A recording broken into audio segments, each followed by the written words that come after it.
and then we will get going. All right.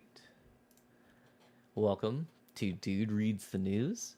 It is June 25th, 2025, and we will go ahead and jump right into it. Starting off on BBC, we're going to start off with some actual good news. So, left wing Democrat stuns former governor in New York major primary by Nada Taufik, New York correspondent. A young left wing candidate, Zohran Mamdani, is poised to become the Democratic nominee for New York mayor after delivering a stunning political upset. The 33-year-old Democratic Socialist declared victory in the party's primary on Tuesday, defeating his main rival and political veteran Andrew Cuomo, who previously served as state governor. Tonight we made history, Mamdani said in his victory speech. If elected, he would be the first Muslim and Indian American to lead the nation's largest city. Cuomo, 67, was attempting to pull off a comeback after resigning from office in 2021 over a sexual harassment scandal. He congratulated his opponent for a really smart and great campaign. The primary is staunchly liberal. New York is likely to determine who becomes mayor in November's election. The contest was being watched as a litmus test for the Democratic Party as it seeks to hone its messaging after election losses last November that saw President Donald Trump's Republicans win the White House and both chambers in Congress. Results on Tuesday night showed Mamdani with a commanding lead, but falling short of the 50% threshold needed to win outright. Cuomo's concession was unexpected because counting looks like to continue next week under the ranked choice system, which allowed New Yorkers to pick up to 5 candidates in order of preference. The former governor's loss marks the biggest upset in modern New York City history, Trip Yang, a political strategist, told BBC. A massive win for Zohran Mamdani that shows that when Donald Trump is president, New York Democrats want to see their leaders fight with enthusiasm and courage, and that's what Zohran showed voters. In an interview with the New York Times, Cuomo said he was still examining whether he would run in the general election in November on the independent line. I said he won the primary election, Cuomo told the outlet. I said I wanted to look at the numbers and the ranked choice voting to decide about what to do in the future, because I'm also not an independent line. Cuomo was seen as a moderate and the establishment favorite known across the country after his governorship during the COVID pandemic. Mamdani is a millennial outsider who was fairly unknown until recently. Born in Uganda, his family moved to New York City when he was 7. He has posted one campaign video entirely in Urdu, mixed in Bollywood film clips. In another, he speaks Spanish. Mamdani's strongest support of Palestinians and criticism of Israel put him at odds with most of the Democratic establishment.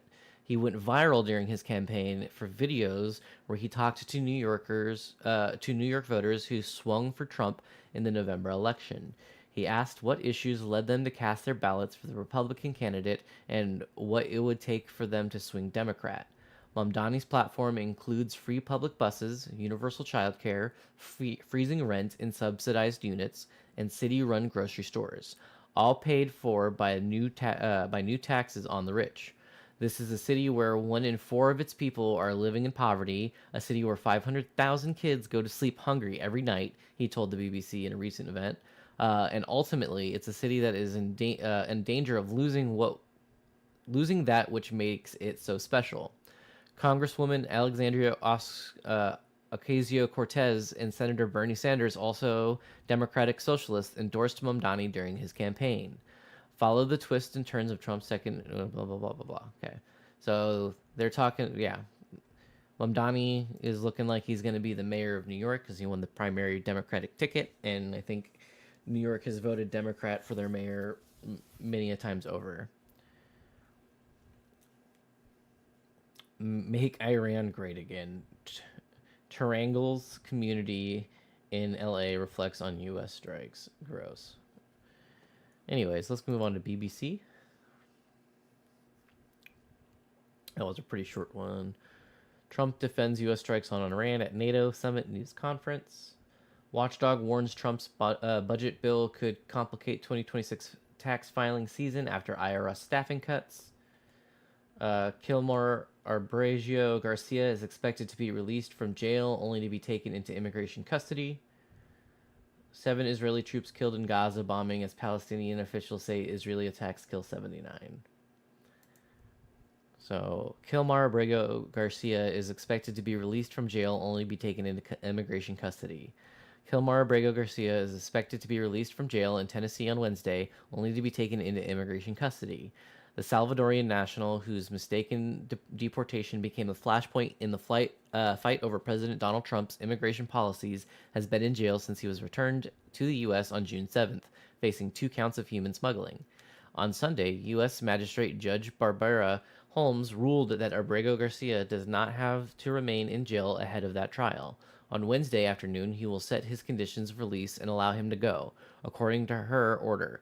However, both his defense attorneys and prosecutors have said that they expect him to be taken into custody by U.S. Immigration and Customs Enforcement as soon as he is released on the criminal charges.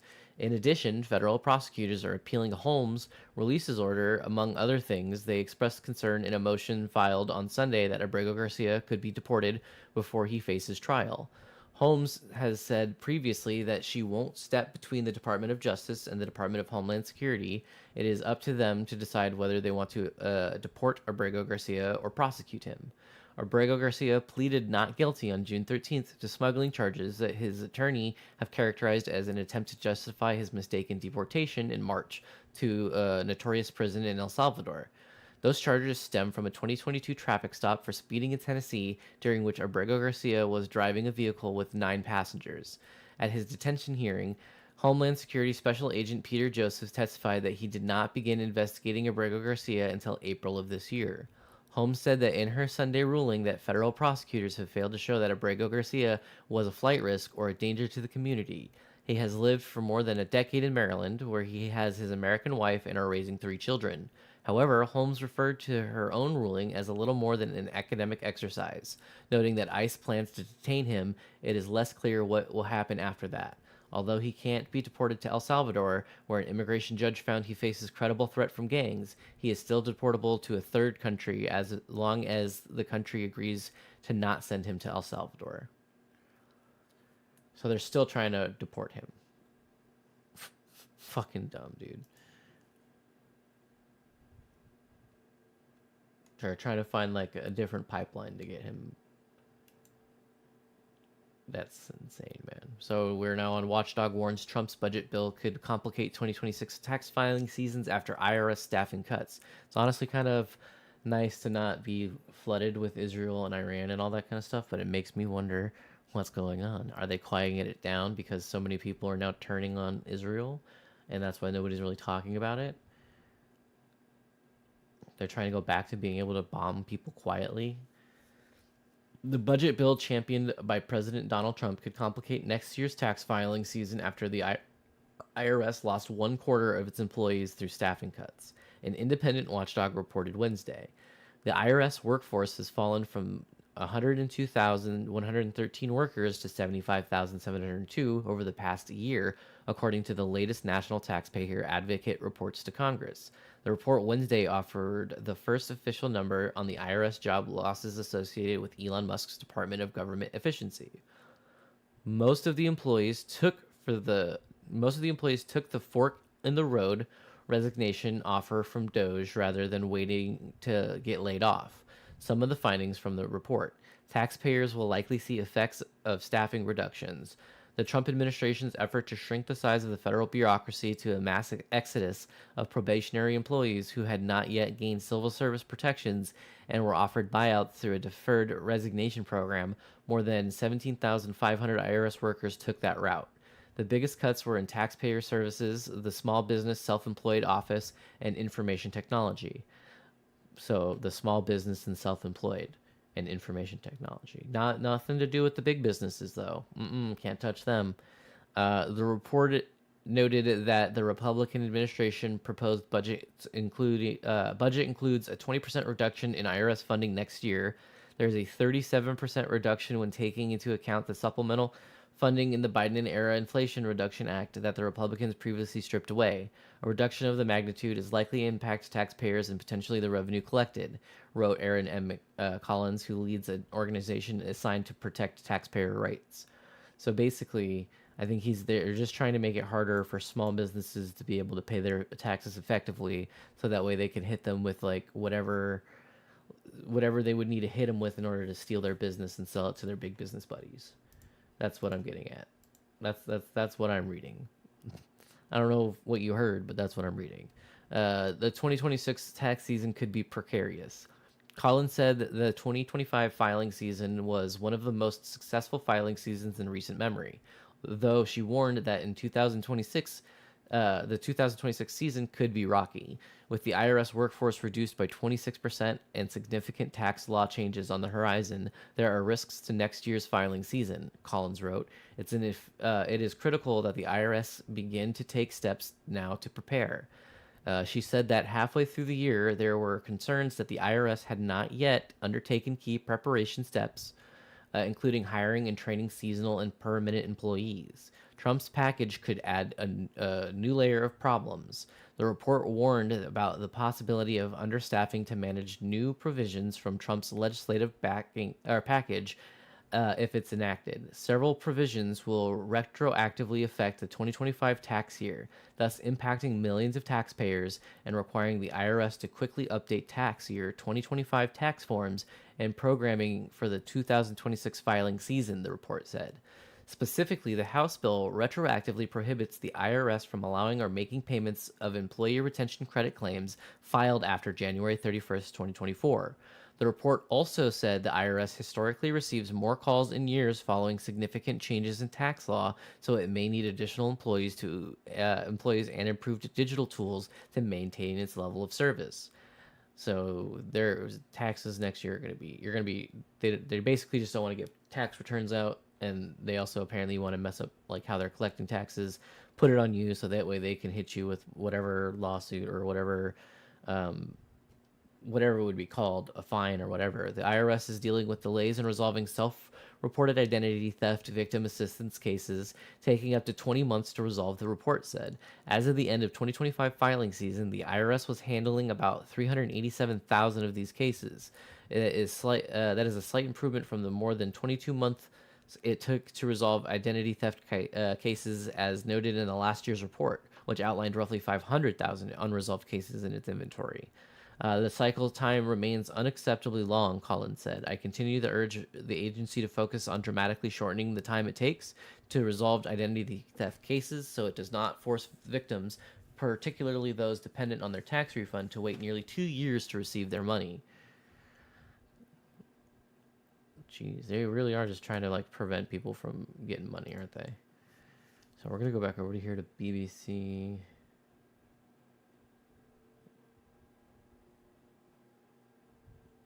Okay. Go over to Al Jazeera. Let's take a look here. U.S. and Iran to talk, next step is war done with Israel, Trump. I'll never forget the wailing the father says goodbye to his son. Iranian commander Shamadi dies of wounds. Okay. So let's see here. Israeli attacks kill at least 64 as Trump signals progress in Gaza. Mapping Israel's expanding battlefronts across the Middle East. Israel has launched nearly 35,000 attacks across 5 countries over the past 20 months. A fragile ceasefire remains in place between Israel and Iran 1 day after U.S. President Donald Trump announced a truce, ending 12 days of fighting that erupted following Israeli strikes on Tehran's nuclear and military sites. An analysis of data from the Armed Conflict Location and Event Data Project shows that between October 7th, 2023, and just before Israel attacked Iran on June 13th, 2025, Israel carried out nearly 35,000 recorded attacks across 5 countries: the occupied Palestinian territory, Lebanon, Syria, Yemen, and Iran. These attacks include air and drone strikes, shelling and missile attacks, remote explosives, and property destruction. The majority of attacks have been on Palestinian territory, with at least 18,235 recorded incidents, followed by Lebanon, 15,520, Syria, 616, Iran, 58, and Yemen, 39. Countries Israel has attacked since October 7th. An analysis of data from the Armed Conflict Location and Event Data Project shows that between October 7th, 2023, and just before Israeli attacks on Iran and June 13th, 2025, Israel carried out 35,000 reported attacks across 5 countries. Israel's long-range air war. While the bulk of Israel's attacks have concentrated on nearby Gaza, the occupied West Bank, and Lebanon, its military operations have also reached far beyond its immediate borders. Israel fighter jets have extended their reach by hundreds and even thousands of kilometers, striking targets about 550 kilometers away deep inside Syria, as well as approximately 1,500 kilometers away in Iran and Yemen, up to 2,000 kilometers away. These long distance strikes have significantly weakened the geographic scope of the conflict, marking a shift towards more regionally expansive military engagement. These operations have been made possible by Israel's fleet of advanced U.S. supplied aircraft, including F 15 and F 16 fighter jets, as well as the stealth capability F 35, the most sophisticated combat aircraft in Israel's arsenal. The country has also relied heavily on drones for surveillance and targeted strikes. The map below shows the locations and quantity Israel attacks carried out between October 7th and June 13th in 5 countries up to 2,000 kilometers away. Israel fighter jets have extended their reach by hundreds and even thousands. Okay, we already read that part. So I'm looking at the map here, and if you go to Al Jazeera, you can see this map too. And it's mainly Gaza, and it's mainly Gaza. Like that's attacks on Gaza. After more than 628 days of relentless bombardment, blockade, and ground operations, Israel's devastating assault on Gaza, widely described by many experts, human rights organizations, and international observers as genocide, is continuing. According to the latest casualty figures from the Palestinian Ministry of Health in Gaza, at least 56,077 people have been confirmed killed and 131,848 injured. Thousands more are feared dead, buried under the rubble. So, at least 56,000. Israel's war on Gaza, latest figures, October 7th, as of yesterday is where it ends it. So, at least 56,077 Palestinians have been confirmed killed since Israel's war on Gaza began. Thousands of others are buried under the rubble. Since Israel broke the ceasefire, March 8th, June 24th, 2025, at least 5,759 people killed. Additionally, nearly 1,000 people either died from their wounds or their bodies were pulled from beneath the rubble. During the ceasefire, January 19th between March 17th, 2025, at least 170 people were killed. Additionally, some 2,200 people either died from their wounds or their bodies were pulled from beneath the rubble. Before the ceasefire, at least 56,913 people were killed. And then if you go again to this article, it'll show you all of the places that they've bombed. And then you got to ask yourself, is this really self-defense?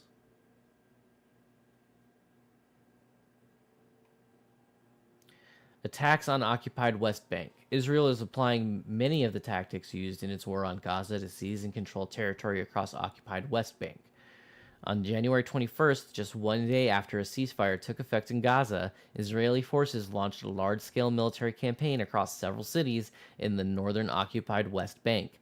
The UN Agency for Palestinian Refugees, UNRWA, described it as by far the longest and most destructive operation in the occupied West Bank since the Second Intifada in the 2000s. According to an analyst by the British research group Forensic Architecture, Israel has used building demolitions, armored bulldozers and airstrikes to establish a permanent military presence in areas such as Jenin, Nur Shams, and Tulkarem refugee camps. Satellite imagery shows widespread destruction with entire neighborhoods flattened and roads reconfigured to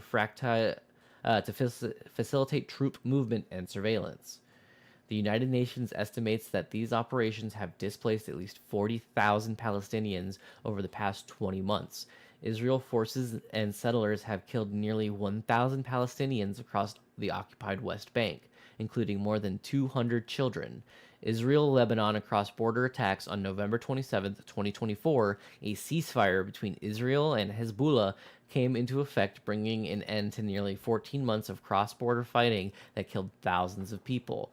As in Gaza and the occupied West Bank, Israeli attacks left widespread destruction in their wake, damaging numerous villages in southern Lebanon and an entire neighborhood in Beirut. Between October 7th, 2023 and October 18th, 2024, Israel, Hezbollah, and other Lebanese groups exchanged more than 13,600 cross-border attacks. Of these, approximately 83% were carried out by Israel. Israel's war on Gaza. Israel-Lebanon cross-border attacks. October 7th, 2023 between October 4th, 2024. Again, it's just reiterating what I just said.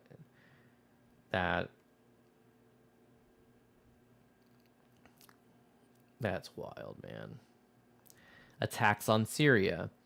Since December 10th, 2024, just 2 days after the stunning collapse of more than 53 of the al-Assad family, Israel has waged a campaign of aerial bombardment that has destroyed much of Syria's military infrastructure, including major airports, air defense facilities, fighter jets, and other strategic infrastructure.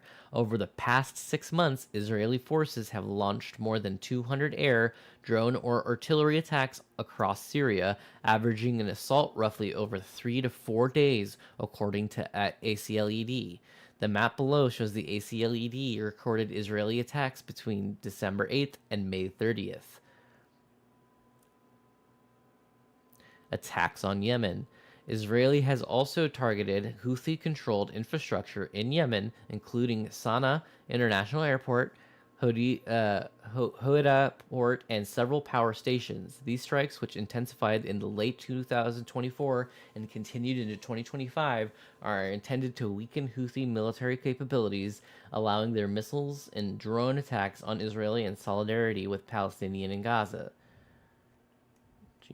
Attacks on Iran. On June 13th, 2025, Israel initiated a major escalation by launching a large-scale series of air and drone strikes deep into Iranian territories. This marked a significant shift in the conflict, as Israel targeted multiple sites across Iran, including military installations, weapons depots, and infrastructure linked to Iran's regional influence and missile capabilities. Using open-minded source intelligence, including public circulated images and video on social media, media reports, as well as visual identification of destroyed locations, Al Jazeera's fact-checking unit, Sanad, has mapped some key Israeli and U.S. strikes on Iran, as well as a major Iranian attack on Israel. These attacks are shown on the map below. Again, this is on Al Jazeera, so if you guys want to see these maps, go ahead and go there. But that's the end of that one. All right. So again, we're just discovering that the U.S. is bombing places in the Middle East for some reason. Israel's doing it for who knows. I think we're the only ones doing it. Maybe, I don't know, maybe China's doing it too, but also like, why are we focusing so heavily on this forever war in the Middle East? 1984. It's their playbook.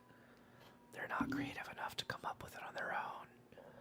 So they have to do something that's already been published and that most people talk about. And then they use it as propaganda to convince you that the people are the ones who are trying to be the problem. It's always a party member. And it's always the government. If they're a part of the party, they're part of the government.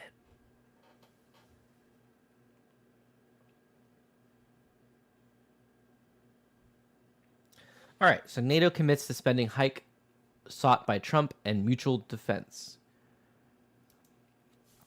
So he's cutting back our... What? Is this why he wants more money so he can send it to these people?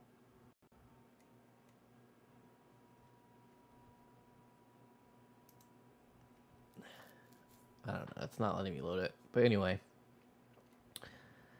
let's go ahead and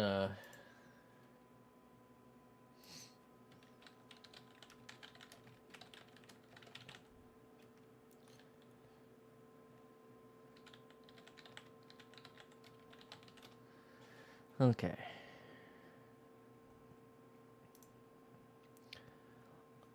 All animals are equal, but some animals are more equal than others.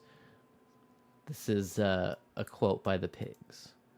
So if somebody says that to you, they're a pig. Whatever goes upon two legs is an enemy. Whatever goes upon four legs or has wings is a friend. This is one of the original commandments reflecting the initial desire for separation from humans.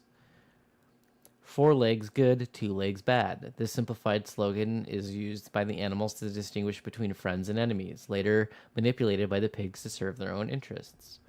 No animals shall kill any other animal. This commandment, along with others, is violated by the pigs as they consolidate their power on human nature and corruption. A man is the only creature that consumes without producing. This quote, spoken by Old Major, sets the stage for the animals' rebellion against human oppression. All men are enemies. This quote, also from Old Major, reflects the initial view of humans as inherently evil and exploitative.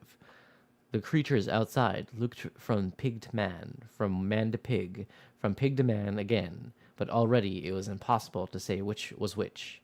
This final line of the novel highlights the complete corruption of the revolution and the indistinguishable nature of the pigs and humans. They're hiding amongst you. I will work harder. Boxer's unwavering dedication and motto, though admiral, also symbolizes the exploitation of the working class animal. Napoleon is always right. Boxer's blind faith in Napoleon demonstrates the damages of unquestioning obedience. Animal Farm, never throw me shalt thou come to harm. This quote said by Boxer shows his loyalty to the farm, even as it becomes corrupt. So you're a dog, or you're a pig.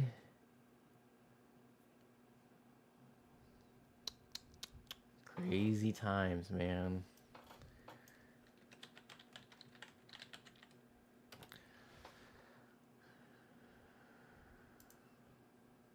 Here's some quotes from Brave New World. Words can be like X-rays. If you use them properly, they'll go through anything. You read and you're pierced.